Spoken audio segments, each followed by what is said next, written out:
One of the great stories to come from the 2024 Windsor Spectacular was the performance of the Upper Hawkesbury Powerboat Club's Chris Hearn in the National Drivers' Championship. The explicit driver taking the fight to the best in the country to emerge from the event as the round winner in what may be his last major race as a driver before handing the reins to eldest son Liam, acknowledging that it's time to retire from active competition almost 50 years after he and his brother Tony first started competing on the Hawkesbury. We started off ski racing many years ago. Ended up with our own 6-litre boat called Krakatoa. I used to ski and Tony used to drive. We ended up winning the 6-litre class in the bridge-to-bridge, that type of thing.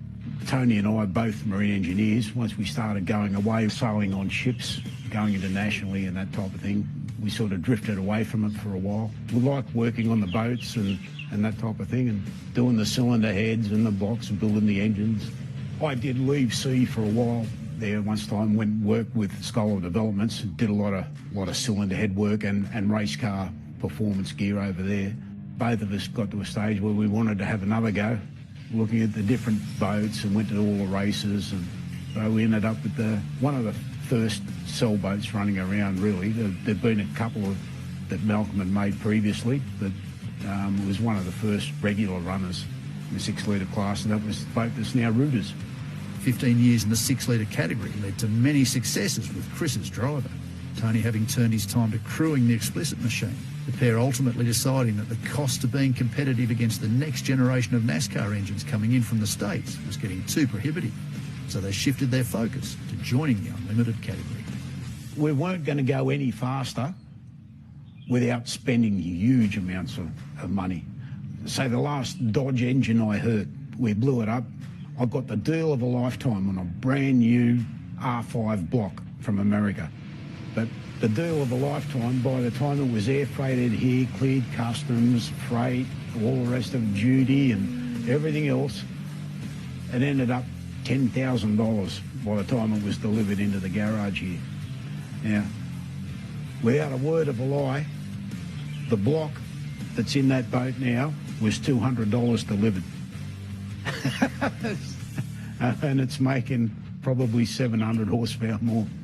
Whilst most unlimited teams have turned to supercharged or twin-turbo V8s, the Hearns went a completely different direction with stunning results. That was Tony's idea. He said he'd been having a look around at the time to see what we could do different to try and afford to go racing. You know, we were sort of getting to the stage where we thought, we can't keep throwing that type of money at it all the time. And running them on the razor's edge, the one thing with those NASCAR engines, if something goes wrong, that goes wrong big time before you can even think about shutting it down. He came with the suggestion that, you know, a lot of people pulling decent horsepower out of these things. It was relatively cheap to have a go at it, so we decided, well, we'll try and do one on the cheap side a bit, and just to see if it would work, you know? And it seems to have worked all right. First time ever with a turbo engine. So I did as much research as I could and got to try and get it as right as possible. And nobody has really used one of these things for the purpose that we use it for. We started off slightly smaller than what we needed, and then saw Pulsar Turbo. They were making equivalent ones to the Garrett Turbo that we thought would be right. The one that we're running now, we've got it limited to around 38 to 40 pounder boost, but it'll have 40 pounder boost at 4,500 revs and 40 pounder boost at 8,500 revs. It doesn't need to spin up to get that. Yeah. Even with the horsepower it's producing, there's quite a lot of the standard basic Ford components still in it. 6-cylinder, 4-litre, twin overhead cam. They were quite a very torquey engine in the XR6s and that. Every Falcon taxi that anybody got into could guarantee it was a Barra engine in it. And most of them were probably gas engines, and they're the ones that everybody chases.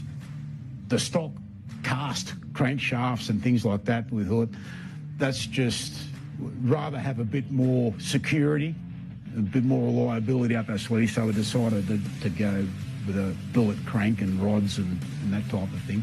They make a lot of power down low, but they'd roll over pretty early because they were long stroke. And from the experience that I had with the 6 litre, drivability and the spread of the power would be a big benefit. So that's why we went for the D-stroke version to give us a bit more of a rev range and to keep the revs up a bit.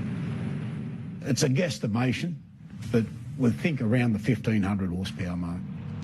We haven't got maximum torque coming out of the turns. We're actually bleeding a lot of power off coming out of the turns to keep the boat drivable. If we just turn everything up to the max, the boat just throws itself out of the water. It's virtually undrivable. There's not too much left in it now. Horsepower-wise, you could probably pull a lot more horsepower out of it, but if we go for more power now, we're probably going to lose some drivability. It's quick enough top end. I don't think it's never going to be as fast as some of those big boats. The fastest we got at Windsor was 146. Other boats were reported as doing well into the 150s, and I well and truly believe that. At one point, when I did do 146, I know Odin went past me down the outside, and he was doing at least 10 mile an hour quicker than me. He may have nabbed the biggest win in his career by taking out the National Drivers' Championship final at Windsor, but despite driving as well as ever, Chris has decided to hand over the reins. Yeah, it's great that I can still do it. To do the boat justice, a young bloke with a bit of training, it's just natural. He's got to be faster than somebody who's 63, 64. The way that the thing's set up now, it's the driver, not the boat. So we've got to be sure of what we're going to do by the time we go to Melton in February. I'm reasonably confident that he'll be good to go.